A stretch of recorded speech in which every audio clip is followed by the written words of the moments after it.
ngo happy new year, ngo merry Christmas. Nibyo byonyine se tuzahora tuvuga? Definitely no.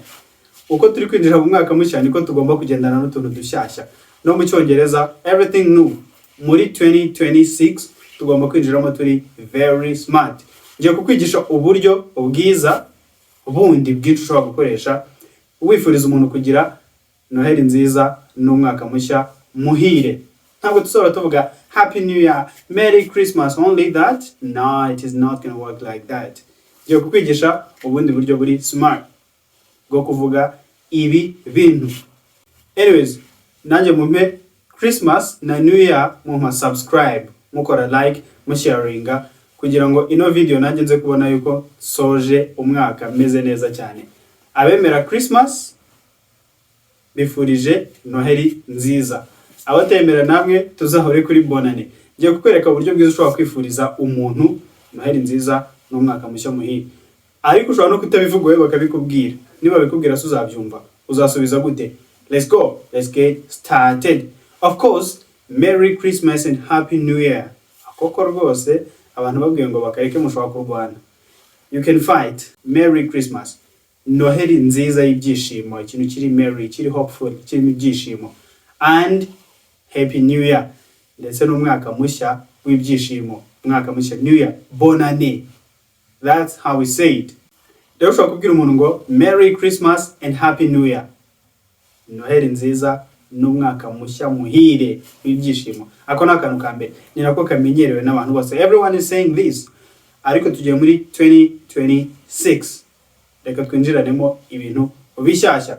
Happy holidays and best wishes for the new year.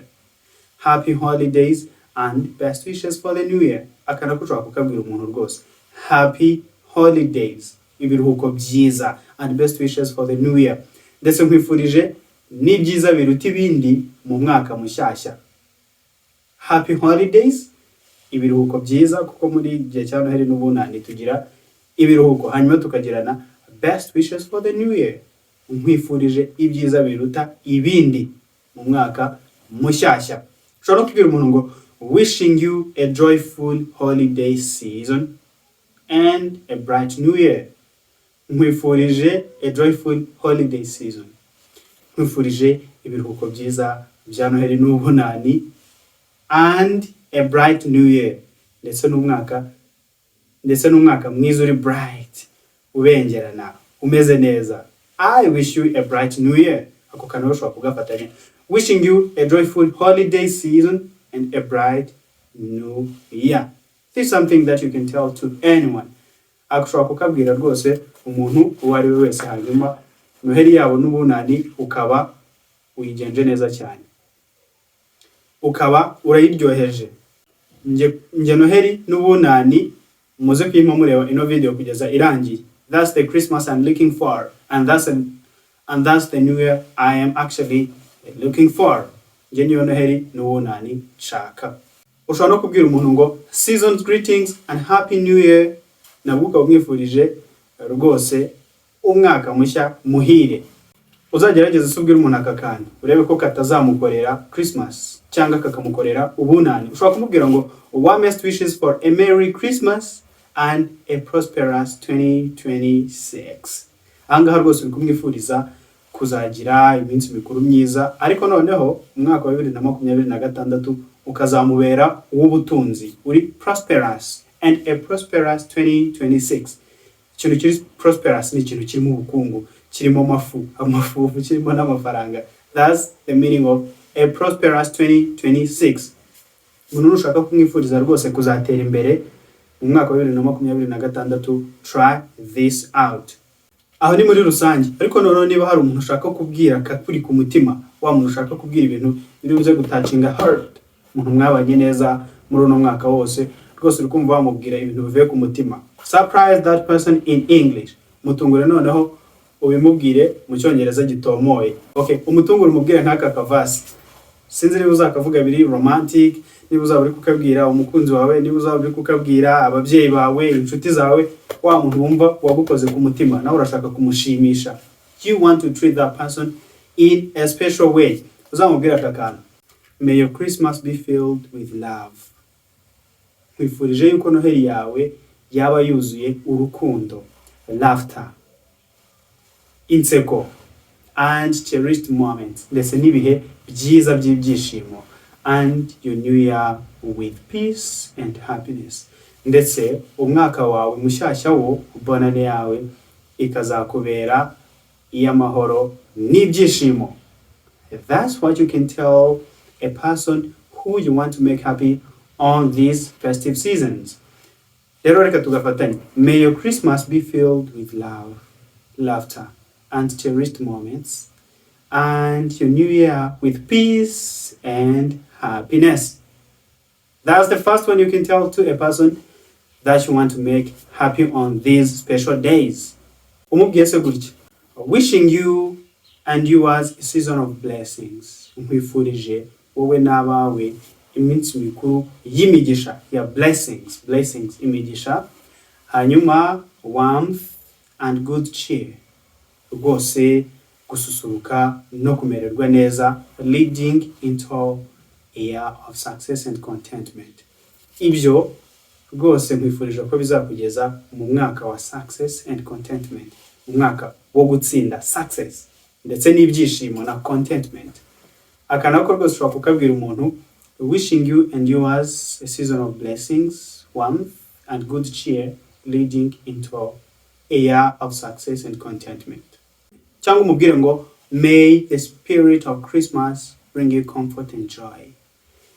Nkwifurije icyampa rwose ino noheli ikakuzanira the spirit of comfort, kumva umerewe neza, uri comfortable, and joy, n'ibyishimo, and the new year bring you new opportunities and dreams. Hanyuma umwaka mushyashya wo ukakuzanira amahirwe mashya, new opportunities, amahirwe mashyashya, ndetse na dreams, n'inzozi shyashya.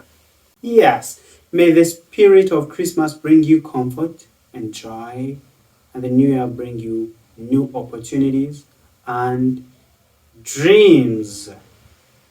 Yes, since ko surprising abantu banyu, ushobora kumusurprising kuri Christmas, wakamwandikira muri text message, wakamubwira, this is something that may work, and I'm telling you it's gonna make their day. What if you try this one? Ugerageje saka ngaka. From our home to yours, we wish you a happy holiday season and a new year filled with simple joy and perfect moments.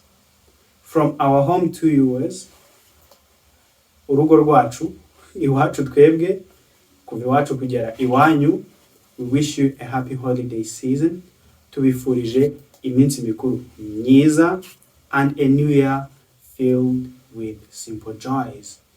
Hanyuma tukabifuriza umwaka mushya muhire wuzuyemo simple joys, ibyishimo bya bindi biri simple, udahatiriza, simple joys and perfect moments, nibihe bitagira amakemwa. Abi wacu twifurije abi wanyu ibyo bintu, ibyo byiza.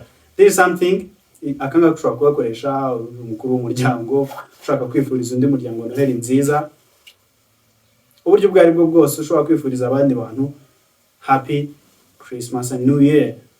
This one you can use it. Inshuti zawe nazo ushobora kuzibwira ututuntu, ushobora kumubwira, wishing you endless reasons to smile this Christmas.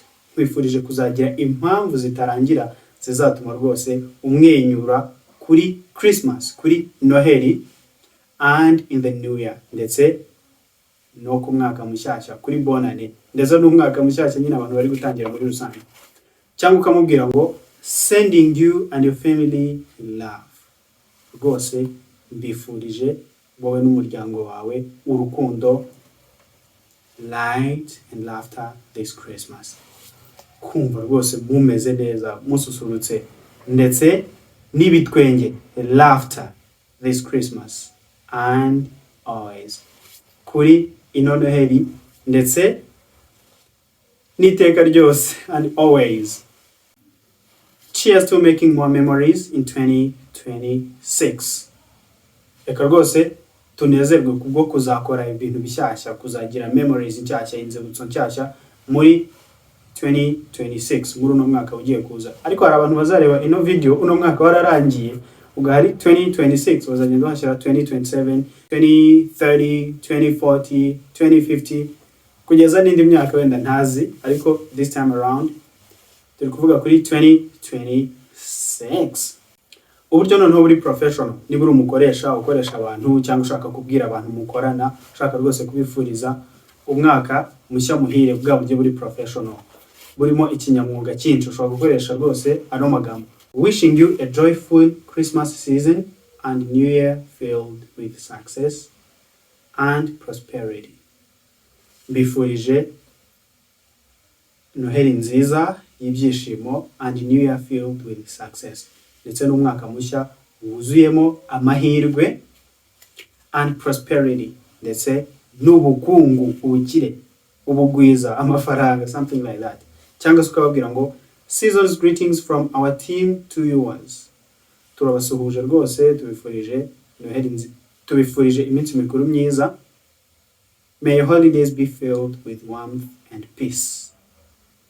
Tubifurije yuko ino minsi mikuru yazababera agahebuzo, ikababera iminsi ya peace, ya mahoro. These are some expressions you can give to different people and make their festive seasons memorable. Anyways, abantu bashaka kwiga online, tutangire New Year tumenya Icyongereza, tuvuga Icyongereza cyiza. Munyandikire kuri izo contact zanjye muri kubona kuri screen, hanyuma muze twige dukoresheje Google Meet. Kwiga online ntabwo ari ngombwa ngo uve aho uri. Abari muri USA, abari muri Canada, abari muri Europe, Asia, any part of the world, muze twige Icyongereza. Icyongereza usozanyije muri uno mwaka ikizabe ari cyo tutangirana next year. We are here to help you. We are here to help you level up your English. So don't hesitate to text me via WhatsApp and plan to see how you can start improving your English. Anyways, bifurije rwose kuzagira iminsi mikuru myiza abantu twabanye muri uno mwaka. I thank you very much. Ndabashimira cyane. I thank you very much. I thank you very much from the bottom of my heart, and I wish to be with you in this 2026. Tuzongera guhurira mu zindi videos, ariko ntibizabatangaze nimba izindi videos mbere yuko uno mwaka urangira. See you now. Let's meet soon.